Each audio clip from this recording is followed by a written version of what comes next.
अंतिम देखना इतने शहर से कभी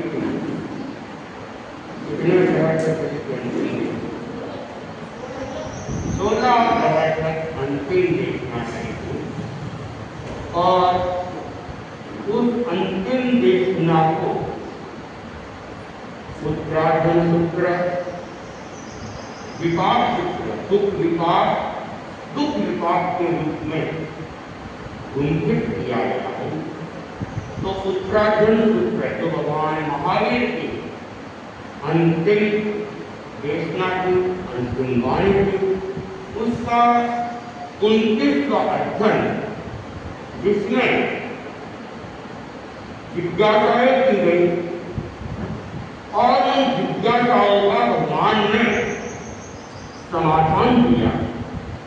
तो उन जिज्ञासाओं में एक जिज्ञासा की गई 24 सत्य एवं बनते जीवे किम जलाई कि भंते चतुर्विंशति सौ से जीव को क्या प्राप्त होता है। चतुर्विंशति सौ क्या है?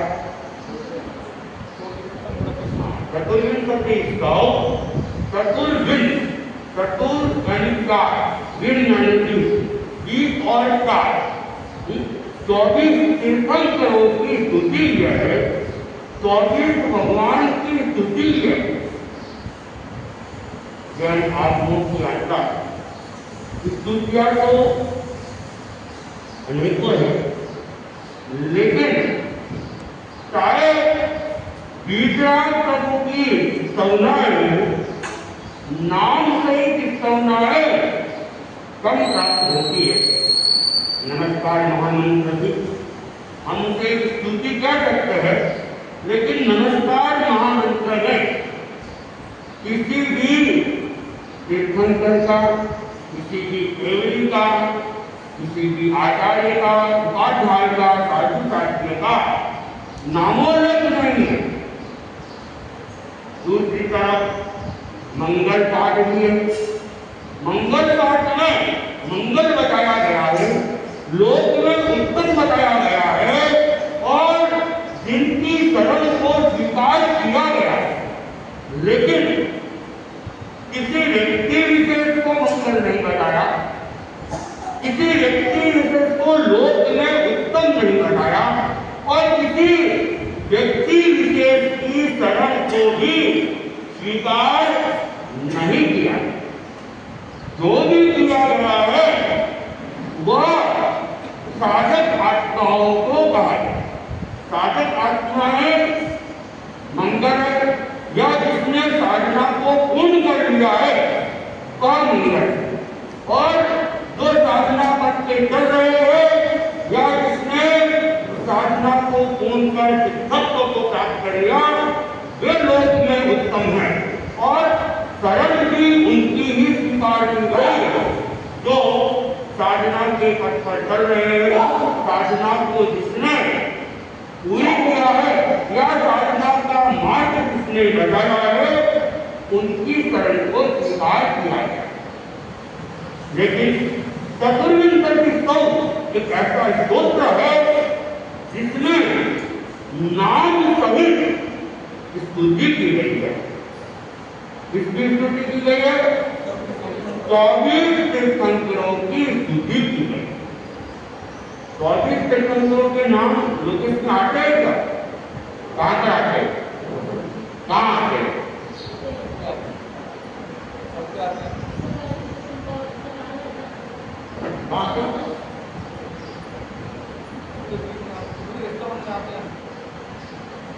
पूरे स्तोत्र में 24 तीर्थंकरों के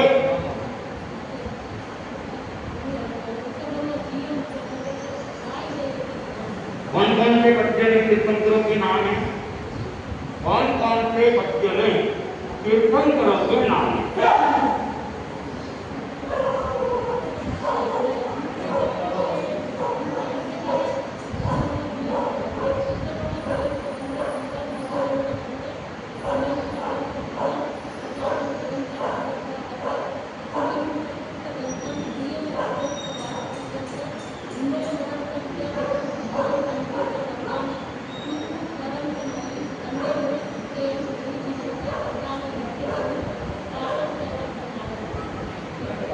लोकस के दूसरे, तीसरे और चौथे बच्चे के अंदर 25 नाम आए थे। कितने नाम? कितना? 25 से बढ़ी 25 नाम आए। कितने? दूसरे में 8 नाम, तीसरे में 9 नाम, चौथे में 8 नाम। अब प्रश्न खड़ा होता है कि तीर्थंकर तो 24 ही है, फिर ये 25वां नाम किसका है? हाँ, सुविधिनाथ प्रभु 9वें तीर्थंकर सुविधिनाथ भगवान, उनके 2 नाम प्राप्त होते हैं, भगवान सुविधिनाथ और भगवान पुष्पदत्त। और जैसे दिगंबर परंपरा में प्रचलित नाम सुविधिनाथ का पुष्पदत्त अधिक प्रचलित है। दिगंबर परंपरा 9वें तीर्थंकर के रूप में, हालांकि वे भी उसको सुविधिनाथ ही मान रहे हैं, लेकिन वे जब तीर्थंकरों के नाम लिखते हैं, बोलते हैं, तो 9वें तीर्थंकर भगवान पुष्पदत्त और दिगंबर परंपरा 9वें तीर्थंकर में अधिकतर सुविधिनाथ भगवान का नाम लेते हैं।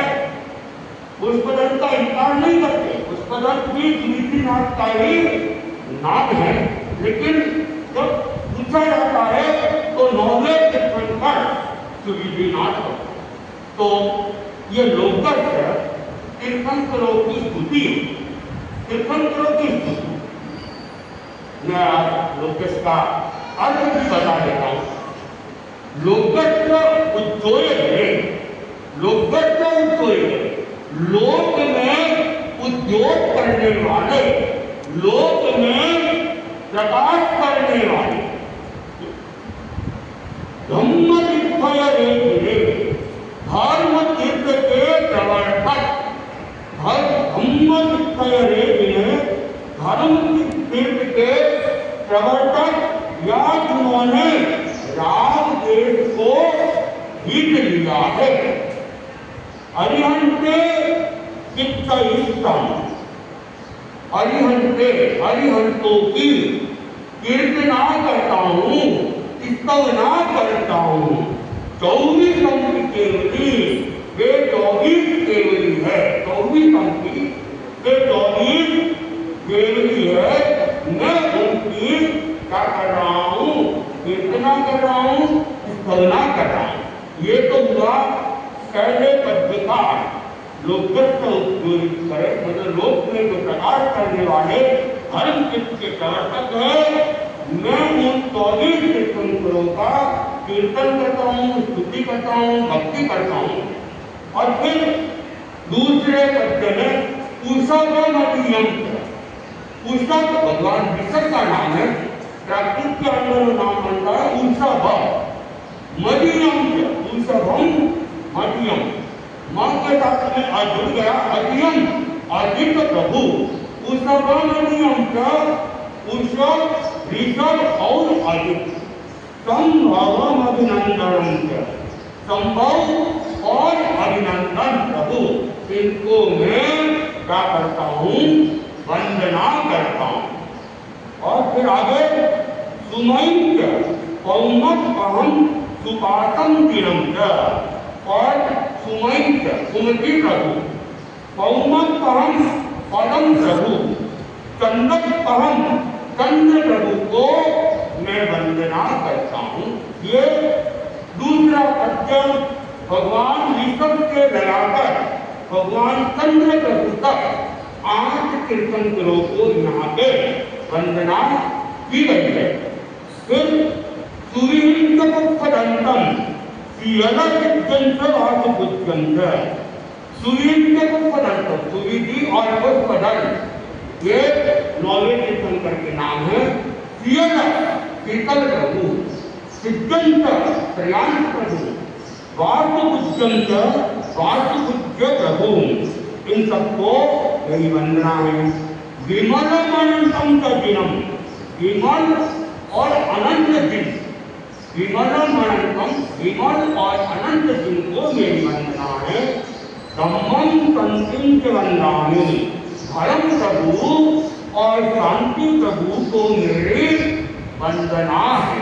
तो तीसरे पद्य के अंदर सुविधि नाथ से लगाकर भगवान शांतिनाथ तक 16वें तीर्थंकर तक 8 तो पहले पद्य में होंगे और 8 दूसरे पद्य में होंगे। 8 तीर्थंकरों को वंदना की गई है। और फिर चौथे पद्य के अंदर कुंकुम अनंत मल्लिम, कुंकुनाथ भगवान, हरनाथ भगवान, मल्लिनाथ भगवान, वंदे मुनिद्वयम् और मुनिसुरत स्वामी को वंदना करता हूँ। वंदामि रिक्तनेमि नमिति मुनिद्वयम् नमितिनंत, नमिनाथ भगवान को, 21 भगवान नमिनाथ भगवान को वंदना करता हूँ। फिर वंदामि रिक्तनेमि पासम का वर्तमान, और हरिकनेमि भगवान, पासम पार्श्वनाथ भगवान और वर्तमान भगवान महावीर स्वामी। महावीर स्वामी का मूल नाम क्या था? वर्तमान। तो यह लोकस के अंदर उनके मूल नाम का प्रयोग किया गया है वर्तमान। वर्तमान भगवान को मैं वंदना करता हूँ। तो दूसरे, तीसरे और चौथे पद्य में 24 ही तीर्थंकरों को क्या की गई है? वंदना की गई है। अब 5वां पद्य, एवं मैं अभिभुआ, इस प्रकार, एवं मैं इस प्रकार, मैं मेरे द्वारा अभिभुआ स्तुति की गई। विभूय रय मरा, जिसने अपने रय और मर, रस और मर, कर्म रूपी मर को इसने क्या कर दिया? अलग कर दिया है। उनको मेरी क्या की गई है? स्तवना की गई है, वंदना की गई है। पहिल जर मरना, जर बुढ़ापा और मरण, जन्म मरण से जिन्होंने मुक्ति काट ली, पहिल हीन हो गए हैं, उनको मेरी वंदना की गई। 24 पंक्ति जिनवरा, उन 24 तीर्थंकरों को जिन्होंने जन्म मरण से मुक्ति प्राप्त कर लिए, रज मरण से वे मुक्त हो गए, ऐसे 24 तीर्थंकरों को मेरे द्वारा प्राप्त की गई है, स्तुति की गई है। इसलिए वंदिए मैं, जो कीर्तित है, वंदित है, मैं मेरे द्वारा जो कीर्तित है, वंदित है, देवे लोकस्थ उत्तमान था, जो इस लोक में उत्तम सिद्ध प्रभु है, वो मेरे द्वारा कीर्तित है, वंदित है। आरोग्य बोधि लाभम, आरोग्य, आरोग्य कौन सा? भावनात्मक, मानसिक, शारीरिक। वह मुझे क्या मिले, मेरे शरीर, मेरा मन, मेरी वाणी सब क्या हो, शुभ हो, अच्छा हो, श्रेष्ठ आरोग्य। बोधि लाभम, बोधि का लाभ मुझे प्राप्त हो। बोधि कोई लाभ, सम्यक गति प्राप्ति मुझे हो, बोधि हो। एक तो होता है ज्ञान, ज्ञान तो किसी को भी हो सकता है, लेकिन बोधि हर किसी को नहीं होती है। एक कॉलेज में, एक यूनिवर्सिटी में पढ़ाने वाला विद्वान हो सकता है, प्रोफेसर हो सकता है, उनको ज्ञान हो सकता है, लेकिन बोधि होना, बोधि तो आंतरिक चीज है। तो बोधि की प्राप्ति दुर्लभ है, सम्यक दर्शन की प्राप्ति दुर्लभ है। तो इनका मुझे क्या हो, लाभ हो। समाधि और मुक्तमं बिंदु, और मैं समाधि को प्राप्त हूँ। समाधि कब मिलेगी? पूर्ण समाधि को या तो सिद्धत्व में मिलेगी, या फिर केवलियों को कुछ वहां भी पूरी समाधि नहीं है, वहां भी कष्ट आ सकते। भगवान महावीर को बहुत सारे कष्ट दे दिया, अनेक केवलियों को पुराना व्यय चुकाने के लिए देवता उठा के कहीं भी फेंकते थे, समुद्रों में भी फेंकते थे। तो वेदना तो वहां भी आ सकती है, लेकिन फिर भी वे विद्या हो गए हैं, इसलिए वे समाधि की अनुभव की कोशिश करते रहते हैं। वे उन कष्टों को कष्ट नहीं मानते हैं। और केवली समुद्गार, केवली समुद्गार के बारे में सुना होगा। तो केवली समुद्गार जब होता है, उस समय केवली भगवान के संपूर्ण आत्मा प्रदेश, संपूर्ण लोक के चारों तरफ के अंतिम किनारों तक और संपूर्ण रूप से गोलाकार तक आत्मा प्रदेश फैल जाते हैं। और जहां जहां के कर्म होते हैं उन कर्मों को वे भोग लेते हैं। उस समय वे सात्विक नास्तिक के कर्म भी भोगते हैं और सर्वाचित्त के भी कर्म भोगते हैं। तो तीर्थंकरों को तो कई बार वेदना वेदने कर्म खत्म नहीं हुआ है।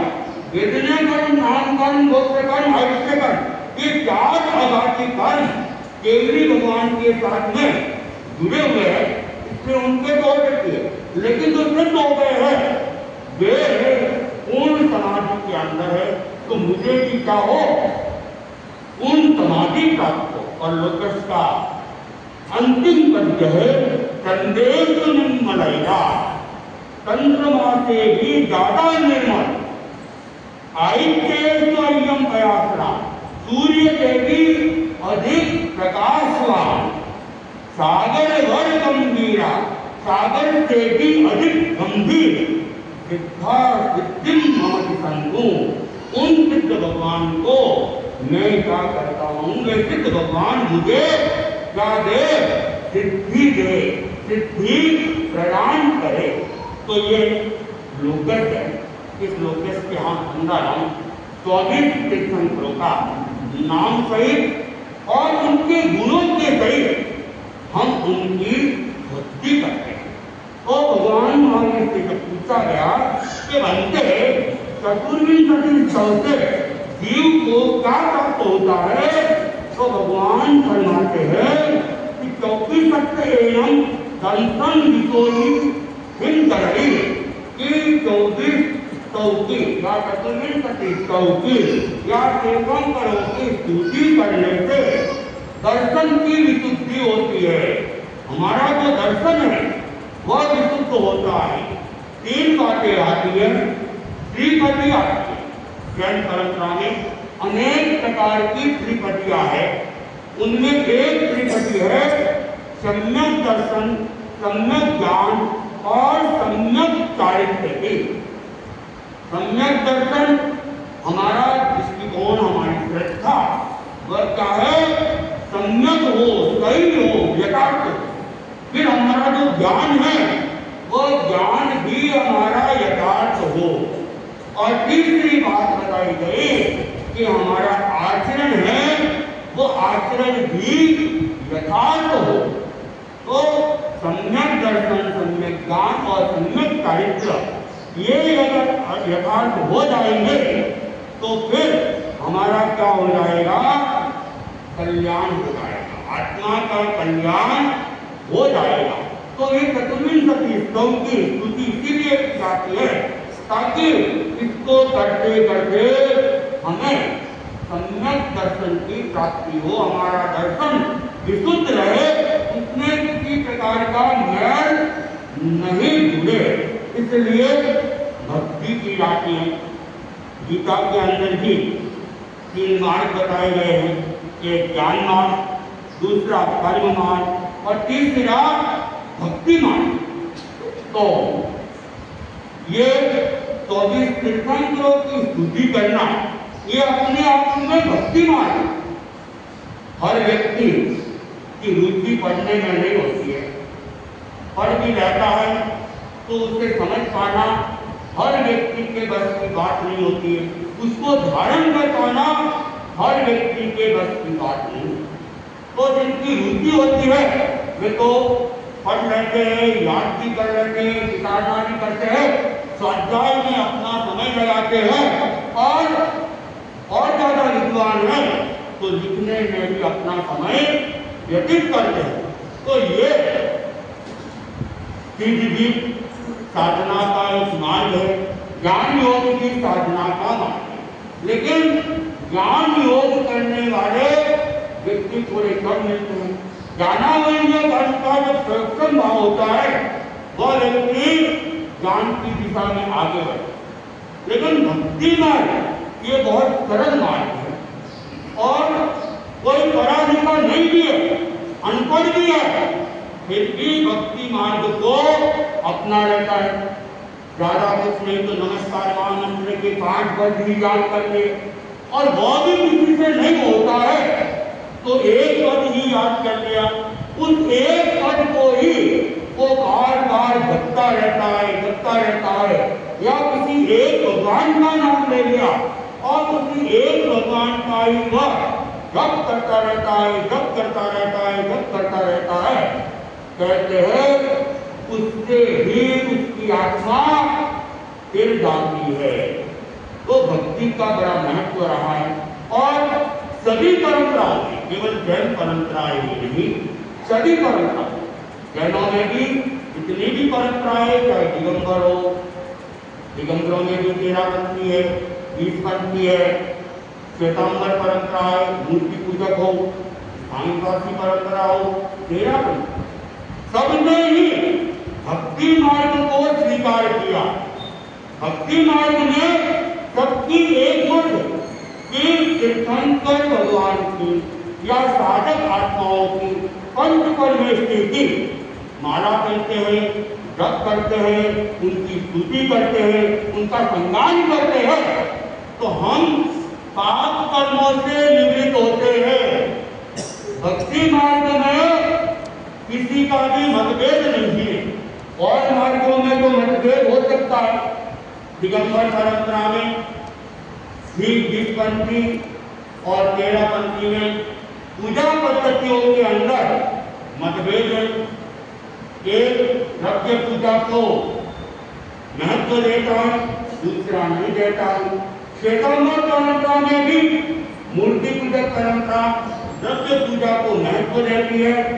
स्थानकवादी या 13 पंथी परंपरा भाव पूजा को ही महत्व देती है, द्रव्य पूजा को नहीं देती। लेकिन भक्ति मार्ग में मतभेद किसी का भी नहीं, इसलिए द्रव्य पूजा हो न हो, लेकिन भाव पूजा और भक्ति मार्ग मंदिर में भी चले गए, हम भी जाते, ऐसा नहीं कि नहीं जाते।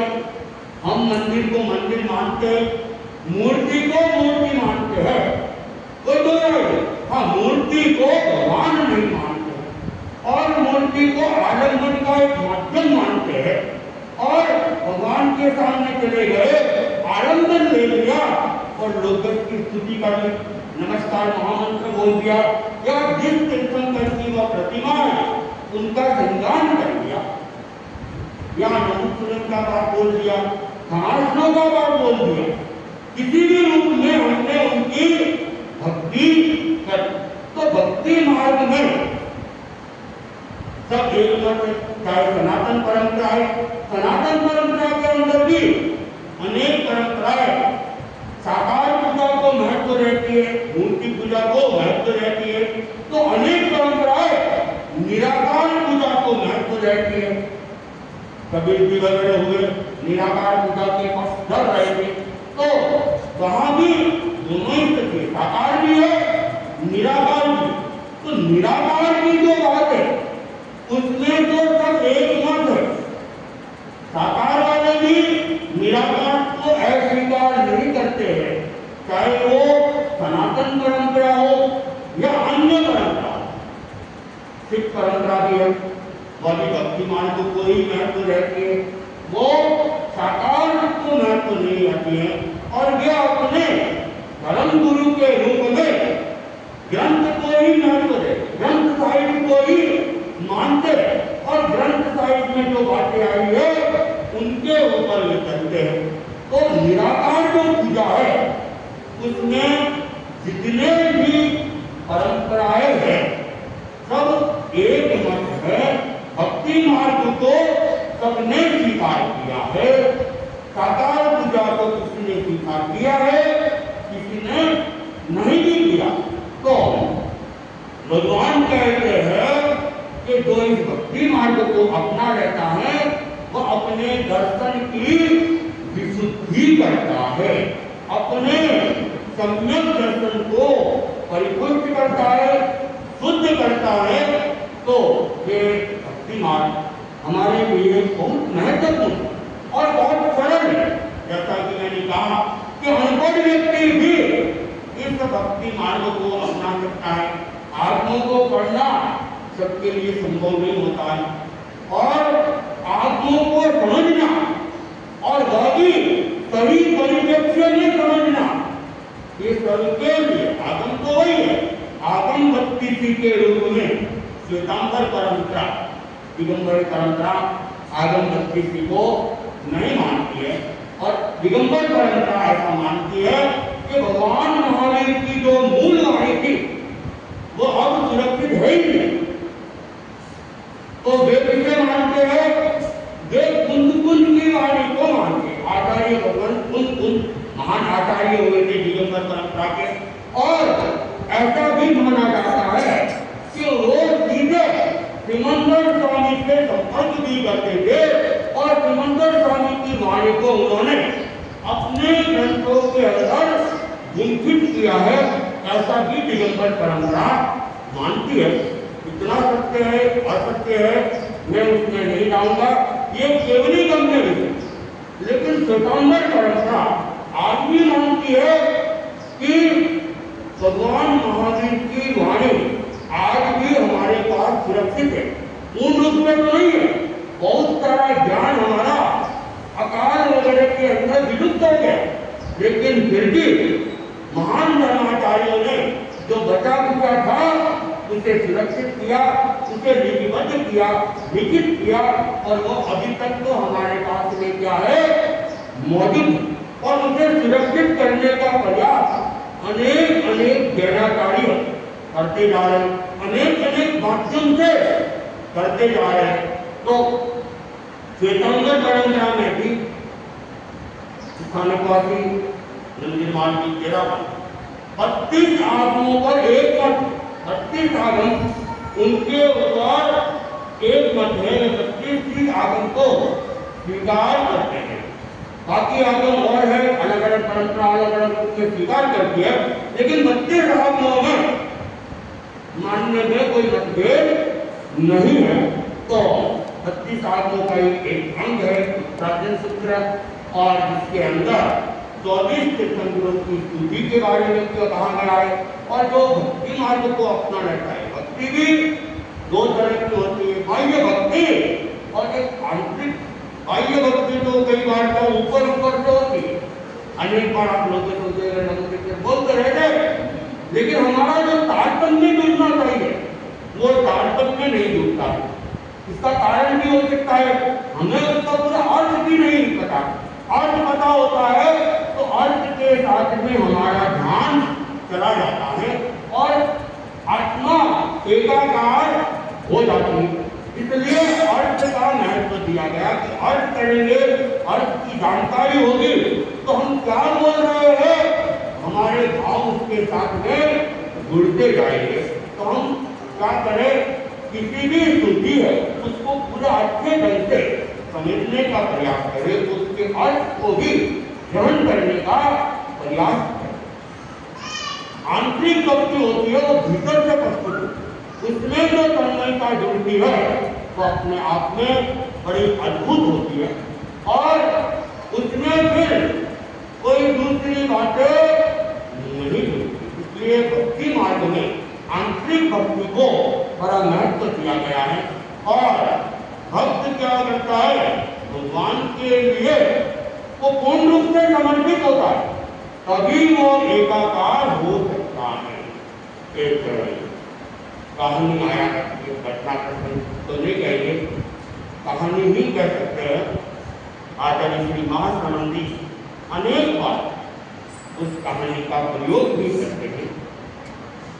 एक बार नारद जी, उनके मन में जिज्ञासा जागी थी कि भगवान विष्णु जी की जो डायरी है, डायरी, उस डायरी को देखना चाहिए और उस डायरी के अंदर उन्होंने अपने भक्तों की लिस्ट बनाई होगी, तो मुझे देखना चाहिए कि वो भक्तों की लिस्ट में कितने नाम हैं और उसमें भी पहला नाम किसका है।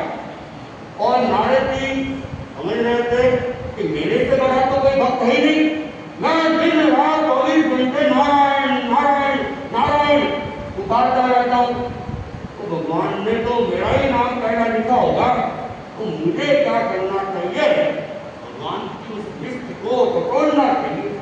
मेरे पास किसका है और किसका है, कितने नाम भगवान ने अपने भक्तों की लिस्ट में लिख रखे हैं।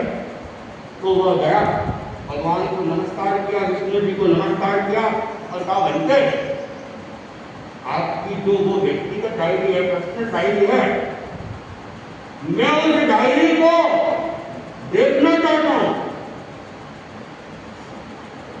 भगवान ने कहा, क्यों भाई, उस डायरी में तुम्हें क्या देखना है। तो कह बनते आपने उस पर्सनल डायरी के अंदर अपने भक्तों की भी तो लिस्ट बनाई होगी, तो मैं देखना चाहता हूँ उन भक्तों की लिस्ट में पहला नाम किसका है और उस लिस्ट के अंदर कितने नाम जुड़े हुए हैं, मैं ये देखना चाहता हूँ। भगवान ने कहा, तुम लिस्ट तो बाद में देख लेना, पहले काम है, मेरा एक काम है, तुम मेरा वो काम कर लो। तो भगवान आपका काम, बोलो क्या काम है। तो भगवान ने कहा कि आज मेरे पेट के अंदर बड़ा दर्द हो रहा है। नारद जी ने कहा, भगवान आपके पेट में दर्द, अरे भगवान के पेट में भी दर्द होता है क्या। भगवान ने कहा, क्या करें, कलयुग आ गया, कलयुग, और कलयुग का असर सब तक हो रहा है, भगवान के ऊपर भी करने लग गया, इसलिए आज तो मेरे भी पेट में दर्द हो गया है, तुम उस दर्द को ठीक कर। तो नारद जी ने कहा, उसके लिए मुझे क्या करना होगा, कि उसके लिए इस दर्द को ठीक करने के लिए किसी प्राणी का कलेजा चाहिए, वो कलेजा मिल जाएगा तो इसका उपचार हो जाएगा, इसलिए तुम कलेजे की व्यवस्था करो। मैं अभी करता हूँ, अभी जाता हूँ। और नारद जी रवाना हुए, किसके लिए, मृत्यु लोक के लिए, मनुष्य लोक के लिए रवाना हुए। और देखा विष्णु जी का मंदिर है, सुबह सुबह भजन कीर्तन हो रहे हैं, तो वह सीधा विष्णु मंदिर में ही चला गया और विष्णु मंदिर में गए, नारायण नारायण की पुकार, और सब भक्तों ने देखा, नारद जी आ गए, नारद जी आ गए। सबने नारद जी को नमस्कार किया और कहा, आज तो आपने बड़ी कृपा कर दी, हमें दर्शन दे दिए, आज क्या हो गया। तो उन्होंने कहा बात तो छोड़ो, मैं आज भगवान का एक काम करने के लिए आया हूं। कि क्या काम है, कि क्या करे? घोर कलयुग आ गया, घोर कलयुग। और उस कलयुग में भगवान के भी पेट में दर्द होने लग गया है। तो भगवान के दर्द को मिटाने के लिए प्राणी के कलेजे की जरूरत है। तो आप में से कोई भक्त तैयार हो और अपना कलेजा भगवान के लिए चाहे अपना कलेजा ले ले, इससे भगवान का दर्द ठीक हो जाएगा। और ये बात जैसे उन भक्तों ने सुनी, कलेजा देने की हिम्मत को फिर तो धीरे धीरे धीरे खिसकना चालू हो गए। किसी को पकड़ के पूछा तो उन्होंने कोई न कोई बहाना बना दिया। अरे बच्चा छोटा है, अरे बेटी की शादी करनी है, अरे वो पत्नी बीमार है, इतने लोग, इतने बहाने। लास्ट में रह गया पुजारी, मंदिर में जो पूजा करता था। नारद जी ने कहा, अरे पुजारी जी, आप तो भगवान के इतने बड़े भक्त हो, रोज ही भगवान की दोनों टाइम पूजा करते हो, कीर्तन करते हो, आप अपना कलेजा भगवान के लिए दे दो। पुजारी ने कहा, नारद जी आप कैसी बातें कर रहे हो? अगर मैं आपको कलेजा दे दूंगा फिर भगवान की ये पूजा कौन करेगा? इसलिए आप तो और किसी का ही कलेजा लेके जाओ ताकि मंदिर में पूजा होती रहे, ये तो वो भी मंदिर होगी। पुजारी जी ने भी लिखा उत्तर में दिया। और नारद जी और मंदिरों में घूमे, यहाँ लोग रास्ते में मिलते गए, उनको कैसे गए? भगवान के लिए अपना कलेजा दे दो, भगवान के लिए कलेजा दे दो। सुबह से शाम हो गई, लेकिन कोई भी कलेजा लेने के लिए सोचने लगे कि सारे के सारे भक्त से दिखा देते, भक्त नाम के ही भक्त, कोई भी भगवान के काम आने वाला भगत नहीं है। निराश हो गए, हताश हो गए और वे वापिस लौट रहे थे, बड़े उदास थे और जंगल से होते हुए जा रहे थे। सोचा भगवान को क्या जवाब दूंगा, कलेजा नहीं आया, भगवान के सामने मेरा भी सिर झुक जाएगा कि इतना भी काम नारद नहीं कर सका। और वो बड़े मायूस होते हुए जा रहे थे। रास्ते के अंदर एक झील मिल गया। उस झील ने कहा, नारद जी प्रणाम। नारद जी अनमनस की स्थिति में थे, उदासी में थे। उन्होंने उसकी वंदना को अनमनस भाव से स्वीकार की। तो झील ने कहा, नारद जी क्या बात है, आप और इतने उदास? तो नारद ने कहा, हाँ भाई, उदासी का कारण तो है, लेकिन क्या कारण है? अरे तूने बताने से भी अब क्या होगा, और मेरा समय व्यर्थ होना है। ने कहा, जो भी है बताने में तो क्या लगता है, थोड़ा समय और से बता दीजिए, नहीं तो मेरे दिमाग में घूमेगा नारद जी कौन सा काम के लिए इतने उदास थे, इतने उदास थे, आप कम से कम बता दो।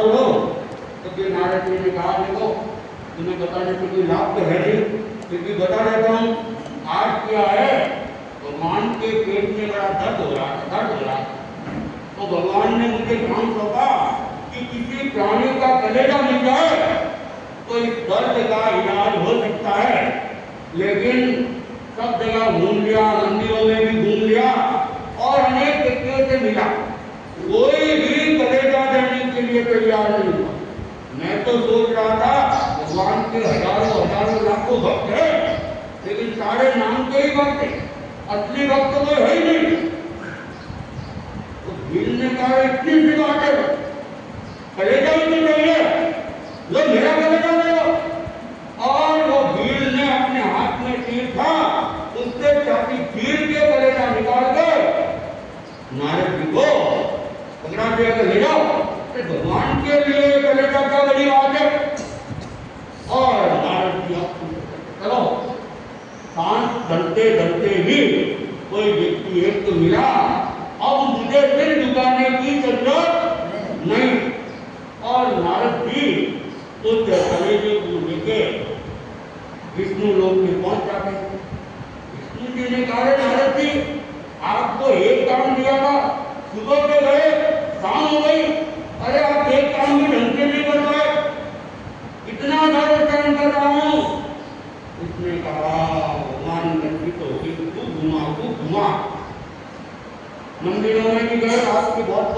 देखे, लेकिन सारे के सारे भक्त दिखाए जगह पे कोई भी कलेजा लेने के लिए तैयार नहीं हुआ, इसलिए देरी हो गई।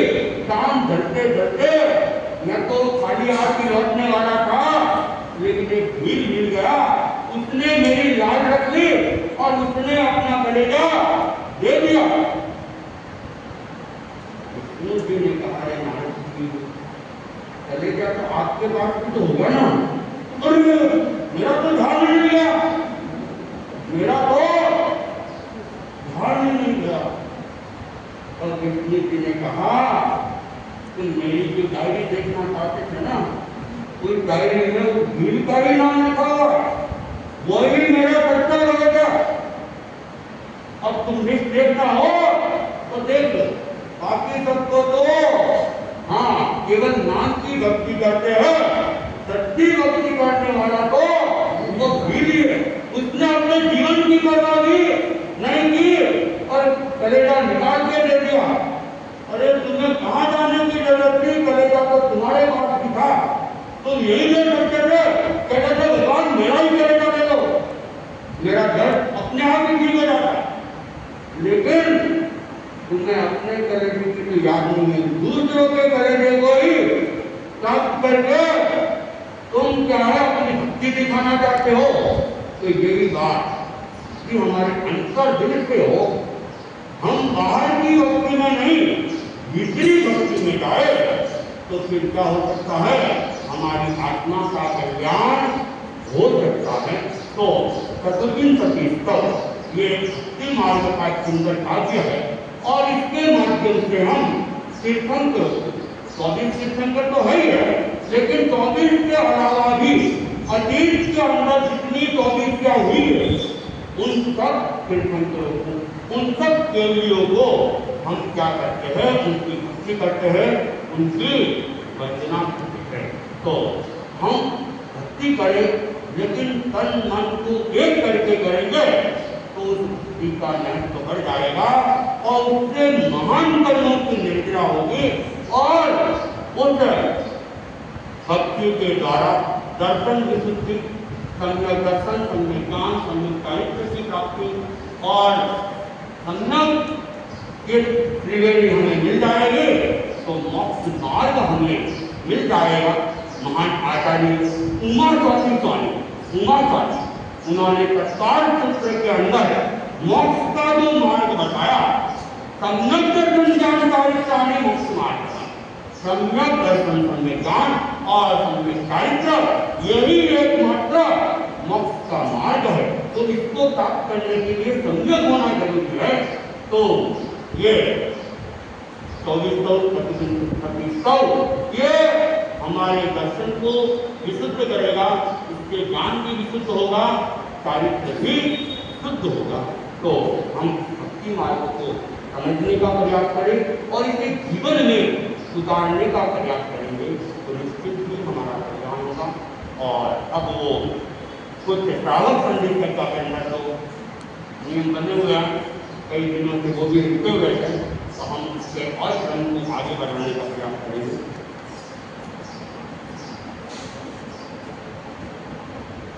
बिना बीज वाले अंगूर की डाली सहित सचित माने जाए, बीज तो नहीं है लेकिन वो डंठल है, अगर डंठल लगा हुआ है तो डंठल सचित है, कच्चा है, बीज सहित है, तो अचित के त्याग वाले डंठल सहित अंगूर का प्रयोग नहीं करें। पानी को फिल्टर करने की जिस प्रक्रिया में रासायनिक द्रव्यों का समुचित प्रयोग होता हो उस पानी को अचित माना जाए। फिल्टर वगैरह होता है तो उसमें रासायनिक जो पदार्थ है उनका अगर व्यवस्थित प्रयोग है, कार्बन वगैरह सब व्यवस्थित है, तो उससे निकला हुआ पानी वह अचित माना जाए। फिटकरी से शोधित किया हुआ पानी अचित माना जाए। फिटकरी अगर डुबा के भी पानी को शुद्ध किया गया है तो वह पानी भी अचित है, उसे तपस्या में पीने में भी आपत्ति नहीं है। लवंग, चीनी आदि से पानी का वर्ण, गंध, रस आदि परिवर्तित हो जाए तो उसे अचित माना जाए, परंतु उसे तपस्या में न पिए। लौंग, शक्कर, नींबू का रस, मिश्री, कोई भी पदार्थ पानी के अंदर डाल दिया तो उससे उस पानी का रंग भी बदल जाएगा, रस भी बदल जाएगा, गंध और स्पर्श भी बदल जाएंगे, तो वह पानी भी अचित है। सचित पानी के त्याग है तो उसका प्रयोग कर सकते हैं, लेकिन उपवास इत्यादि के अंदर वह पानी प्रयोग नहीं करे। एकासन के अंदर एकासन जब कर रहे हैं तब तो उस पानी का उपयोग किया जा सकता है, लेकिन एकासन के बाद में उस पानी का उपयोग नहीं किया जाए। आरो एक्वागार्ड की प्रक्रिया से गुजरा हुआ पानी अचित माना जाए। चूने आदि से अचित किए गए पानी में सचित पानी से बीजी गिलास चली जाए तो 12 मिनट बाद उसे अचित माना जाए। अगर मट्टी है, मट्टी में चूना वगैरह डाला हुआ है, वो तो पानी पक्का है, लेकिन कच्चे पानी की गिलास है, वो पानी नहीं है, उसमें केवल गिरी है, कोई छाटे वगैरह लगे हुए, वो अगर मिल जाती है तो चूना तो पर्याप्त मात्रा में रहता ही है, लेकिन 12 मिनट तक तो उसे सचित माने, 12 मिनट बाद उसको अचित माना है। और अगर उसमें थोड़ा पानी मिल जाता है तो वाकई चूना इत्यादि मिलाए बिना उसे अचित नहीं माना जाए, सचित ही माने। अगर पानी मिल गया, कुछ पानी मिल जाने पर उसे पुनः चूना डाले बिना अचित नहीं माना जाए, तथा गर्म पानी में सचित पानी से गीली गिलास का थोड़ा भी सचित पानी मिल जाए तो उस पानी को सचित माने। अगर पानी गर्म करके अचित किया हुआ है और उसमें अगर कच्चे पानी की गिलास मिल जाती है, कांटे भी मिल जाते हैं, तो उसमें उसको अचित करने वाला कोई पदार्थ तो है नहीं, इसलिए उस पानी को फिर सचित माना जाए। या तो वह वापिस गर्म हो या फिर उसमें चूना फिटकरी आदि मिलाया जाए तभी वो अचित माना जाए, नहीं तो वह सचित माना जाए। रेफ्रिजरेटर के भाप के योग से बनने वाले जलकण सचित माने जाते हैं। फ्रीजर के अंदर जो भाप के योग से जलकण जो बनते जाते हैं उसे सचित नहीं माना जाए, वो अचित ही होते हैं, सचित नहीं माना जाए। हाँ, रेफ्रिजरेटर में भाप के योग से जो भी पानी होते हैं तो वो भाप जो है वो सचित की गिनती में नहीं है।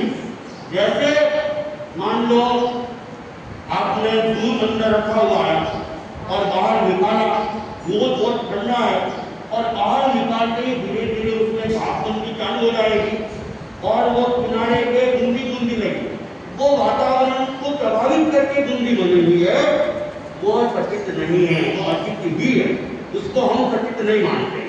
कुछ परंपरा सचित मानती होगी, लेकिन हम सचित से नहीं मानते।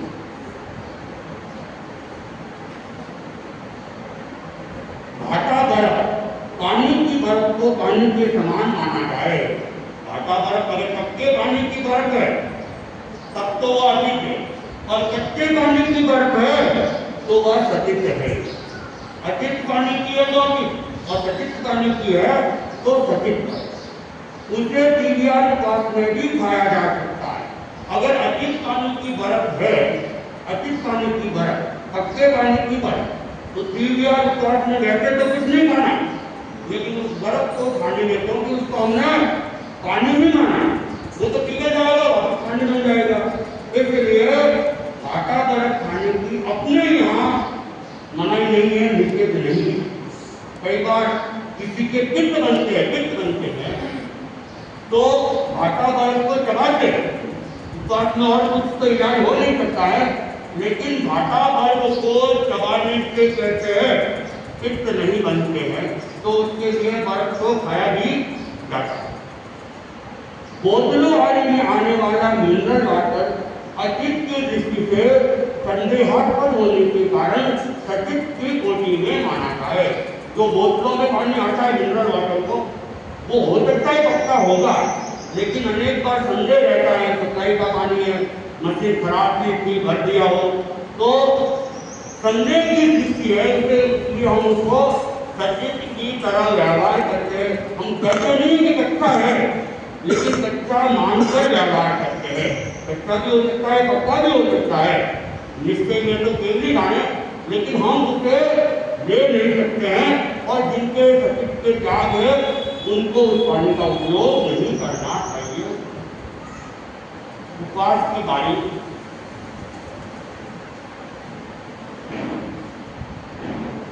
आज एकम है, श्रावण शुक्ला एकम।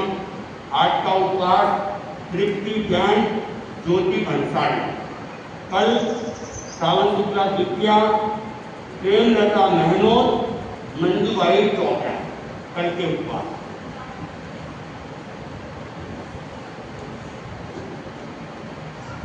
एकादश की बारी। आज का एकादश सरस्वती देवी फानेका और कल का एकादश मंजूबाई फाजिल। और जाप की बारी आज 25 तारीख है, उषा भाई के आज के जाप उषा भाई चोपड़ा के यहाँ और कल का जाप सरस्वती भाई फानेका के यहाँ रहेगा। उपवास के पश्चात